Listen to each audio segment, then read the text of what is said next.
Good morning dear students, I am Falguni Parikh from Aditya career institute. आज की class में हम मैनेजमेंट का ही टॉपिक ले रहे हैं और आज की क्लास में हम इस चैप्टर को फिनिश भी कर देंगे। देखिए, आज की क्लास में हमने आपने लास्ट क्लास में जो पढ़ा था डिसीजनल रोल पढ़ा था। डिसीजनल रोल को हम आगे कंटिन्यू करेंगे, मैनेजरल रोल से डिसीजनल रोल को आज कंटिन्यू करेंगे। इंटरपर्सनल रोल और इंफॉर्मेशन रोल हमने डिस्कस कर लिया है। आज की क्लास में हम डिसीजनल रोल को डिस्कस करेंगे और नेक्स्ट पॉइंट हमारा नया टॉपिक होगा वो मैनेजरल रोल होगा। तो देखो, मैनेजरल रोल में हम डिसीजनल रोल को कर रहे हैं। कल हमने डिस्कस किया था कि एक जो मैनेजर होता है वो इंटरपर्सनल रोल प्ले करता है, इंफॉर्मेशन रोल्स को प्ले करता है। इंटरपर्सनल रोल में वो इनसाइड और आउटसाइड दोनों रिलेशंस को मेंटेन करने की कोशिश करता है। अब हम बात कर रहे हैं डिसीजनल रोल की। अब डिसीजनल रोल में एक मैनेजर कैसे प्ले करता है? देखो, संस्था के यानी ऑर्गेनाइजेशंस के जितने भी डिसीजंस लिए जाते हैं वो कहीं ना कहीं मैनेजर के थ्रू होकर जाते हैं। क्यों? क्योंकि एक मैनेजर जो होता है वो अपने विभाग यानी डिपार्टमेंट से रिलेटेड होता है और डिपार्टमेंट में होने वाले हर मूवमेंट को वो जानता है। जैसे फॉर एन एग्जांपल हम कहें कि डिपार्टमेंट में कॉन्फ्लिक्ट हो गया है एम्प्लॉयज के बीच में, क्वारल्स हो गए हैं, कोई तरीके का डिस्टरबेंस हो रहा है या रॉ मटेरियल नहीं पहुंच पा रहा है, ऐसी बहुत सारी चीजें होती हैं जिसमें एक बेटर डिसीजंस मैनेजर के थ्रू ही लिए जाते हैं। डिसीजनल रोल की बात कर रहे हैं हम। देखो, all managers are also required to perform certain decisional role. हमारे मैनेजर को रिक्वायर्ड होती है, जरूरत होती है कुछ परफॉर्म करने की डिसीजनल रोल। वो कोई सी भी हो सकते हैं, आगे हम डिस्कस करेंगे। In this their roles are relating to making strategy. ये उनकी स्ट्रेटजी से रिलेटेड होते हैं, यानी वो व्यू रचनाएं बनाते हैं कि किसी भी कॉन्फ्लिक्ट्स को या किसी भी तरीके के डिस्टरबेंस को या कोई भी डिसीजन लेना है ऑर्गेनाइजेशन के बेनिफिट को लेकर, तो वो किस प्रकार लिया जाए, उसके लिए एक पूरी स्ट्रेटजी बनती है और स्ट्रेटजी के बाद वो डिसीजंस लिए जाते हैं। These roles of manager are follows। कौन कौन से होते हैं? जिसमें दो मैंने अभी डिस्कस करके दो नेक्स्ट में करेंगे। Entrepreneur role. एंटरप्रेन्योर मतलब क्या होता है? हिंदी में बोले तो इसको उद्यमी बोलते हैं। ये एंटरप्रेन्योर को हम सेकेंड लैंग्वेज में बोले तो एक तरह से ऑनर। जब भी मैनेजर कोई वर्क करता है तो उसके डिसीजंस ऑनर की तरह होते हैं। ऑनर की तरफ कैसे कह सकते हैं अपन? जिस तरीके से किसी भी ऑर्गेनाइजेशन का ऑनर क्या चाहता है कि उसका जो ऑर्गेनाइजेशन है वो प्रॉफिट मेकिंग रहे, तो एंटरप्रेन्योर भी यही चाहेगा। क्यों? क्योंकि उसको भी इसमें क्या मिलता है? प्रॉफिट मिलता है। एंटरप्रेन्योर रोल की बात करें तो in this manager searches different possibilities, opportunities and risk for his organisation. कि कौन कौन सी पॉसिबिलिटीज हो सकती हैं, ऐसी कौन सी अपॉर्चुनिटीज हो सकती हैं, रिस्क हो सकते हैं जो ऑर्गेनाइजेशन के लिए बेनिफिशियरी है।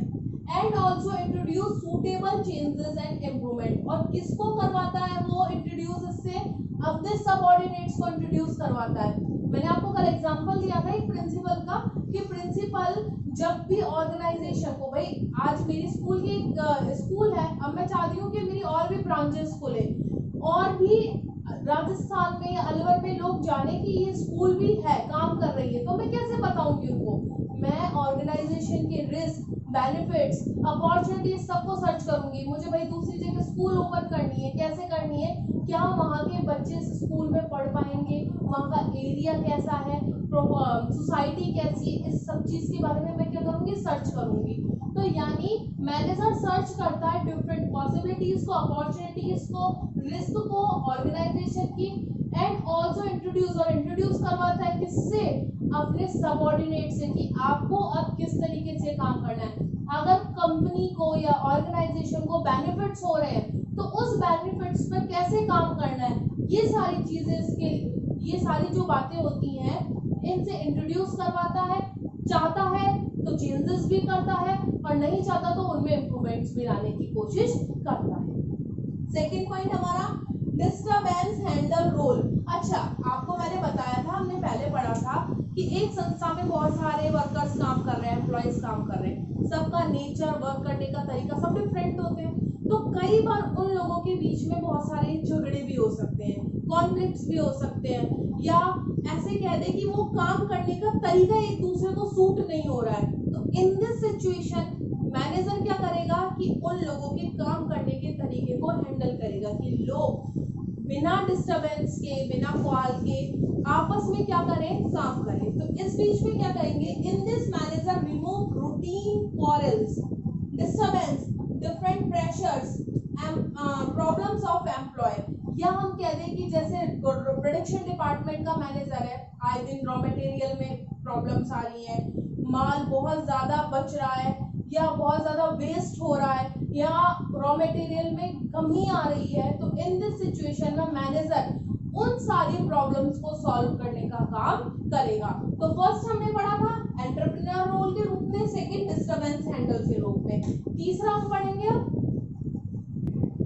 तीसरा पॉइंट हमारा था रिसोर्स एलोकेटर। 2 पॉइंट हमने पढ़ लिया, एंटरप्रेन्योर पढ़ लिया हमने, ठीक है, और तीसरा हम पढ़ रहे हैं resource allocator role. Resource allocator role क्या है?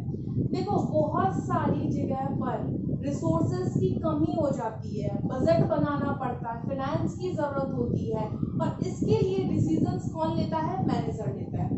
इन दिस मैनेजर अलोकेट्स, उपलब्ध करवाता है the limited resources of different activities. Resources कम है, जरूरत बहुत ज्यादा है, कैसे उपलब्ध करवाएगा? Different activities of the organisation. For this purpose manager prepare work plan about function. इसके लिए वो क्या बनाएगा? एक वर्क प्लान बनाएगा कि भाई मुझे रिसोर्सेज को बांटने, रिसोर्सेज थोड़े कम हैं और बांटने सब जगह है, तो कितनी कितनी मात्रा में दिए जाए। सपोज एट पैसों की जरूरत है, सारे डिपार्टमेंट्स में होगी, परचेज डिपार्टमेंट से लेकर एचआर डिपार्टमेंट की बात करें तो सभी में फाइनेंस की जरूरत है, बजट तैयार करना है, पैसा कम है। अब उस पैसे को किस प्रकार से अलोकेट करें ताकि सारे डिपार्टमेंट्स का काम इजीली हो जाए, यानी वर्क कंटिन्यूटी में रहे। तो इसके लिए वो क्या करेगा? एक वर्क प्लान बनाएगा फंक्शन के लिए, डिसीजंस लेगा अलॉटमेंट ऑफ फाइनेंस के लिए, प्रिडिक्ट्स करेगा future needs of the resources कि फ्यूचर में अगर हमें नीड्स पड़ जाए रिसोर्सेज की तो पहले से थोड़ा रिसोर्सेज बचा कर चले। सपोज दैट फ्यूचर में एकदम से हमें वो रिसोर्सेज अवेलेबल नहीं हो पाए तो कहाँ से काम किया जाएगा, यानी ऑर्गेनाइजेशन का काम रुक जाएगा ना। तो उस सिचुएशन में वो प्रिडिक्ट्स करता है नीड्स ऑफ रिसोर्सेज के लिए, प्रिपेयर करता है इसके लिए बजट। तो ये काम क्या हुआ? रिसोर्सेज अलोकेटर के रूप में हुआ। फोर्थ और लास्ट नेगोशिएटर रोल। अगर नेगोशिएटर रोल क्या होता है? देखो नेगोशिएटर रोल में क्या होता है, वो डिफरेंट ग्रुप्स में, पार्टीज में, फंक्शंस में अपने ऑर्गेनाइजेशन के लिए, खुद के लिए जो बेनिफिट होते हैं उस तरीके के बजट या डिसीजंस को देखता है। कैसे? In this role manager negotiate with the different groups. Negotiate का मतलब होता है वार्ताकार करना। नेगोशिएट करता है different groups of different parties, जैसे ट्रेड में जाएगा, यूनियंस में जाएगा, सप्लायर्स के बीच में, customer, government and other for obtain advantage for his और द ऑर्गेनाइजेशन। या तो खुद के बेनिफिट के लिए, खुद का बेनिफिट भी किससे रिलेटेड होगा? उसकी ऑर्गेनाइजेशन से रिलेटेड होगा, या ऑर्गेनाइजेशन के बेनिफिट के लिए हो सकता है वो कमीशन बेस पे हो ताकि उसको ऐसे एडवांटेज देखने के बाद कमीशन मिले। तो यानी वो एक नेगोशिएटर की तरह भी काम करेगा। हमने डिसीजनल रोल को आज कंप्लीट किया। डिसीजनल रोल के हमने 4 पॉइंट्स पढ़े। मैनेजरल रोल आपका कंप्लीट हो चुका है। अब हम जो नेक्स्ट टॉपिक पढ़ेंगे वो मैनेजरल लेवल होगा, एक छोटा सा टॉपिक है, और इसके बाद हमारा ये वाला चैप्टर फिनिश हो जाएगा। यस, मैनेजरल रोल्स पढ़ने के बाद अब हम जो नेक्स्ट टॉपिक पढ़ रहे हैं मैनेजरल लेवल है। देखो मैनेजरल लेवल को क्या कहते हैं? जब भी ऑर्गेनाइजेशन की बात करें तो एक लाइन बनी होती है सारे डिपार्टमेंट्स के बीच में, एम्प्लॉयज के बीच में। लाइन का मतलब ये नहीं कि लाइन दिखती हुई लाइन है। लाइन का मतलब एक सेलेक्टिव पॉइंट होता है जहां पर जिस दायरे में रहकर एम्प्लॉयज, मैनेजर या हम बोले डायरेक्टर वर्क्स करते हैं, तो उस लाइन को एक मैनेजरल लेवल के नाम से जाना जाता है। मीनिंग क्या है? Managerial levels of management means boundary line, एक सीमा है, तय सीमा है between with various manager position in any organisation, यानी ऑर्गेनाइजेशन में काम करने वाले लोगों के बीच में एक सीमा होती है जो उस पद पर रहकर काम करते हैं। फॉर एन एग्जांपल हम कहते हैं जैसे क्लर्क हो गया, क्लर्क नीचे का हो गया, उससे ऊपर कौन से हो गए, डिपार्टमेंट मैनेजर हो गए, उससे ऊपर क्या हो गए, शेयर होल्डर्स हो गए, डायरेक्टर हो गए, सीईओ हो गए, बीओडी हो गए, यानी बोर्ड ऑफ डायरेक्टर हो गए। तो उसी को हम डिस्कस कर रहे हैं आज की क्लास में। देखो मैंने एक डायग्राम बनाया है, डायग्राम से मैं आपको समझा रही हूँ, मैनेजरल लेवल का डायग्राम है।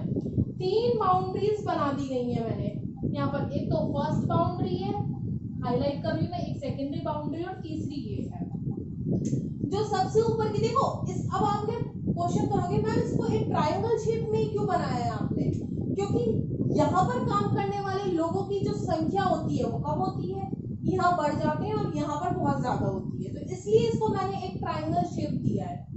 Top level, middle level and lower level.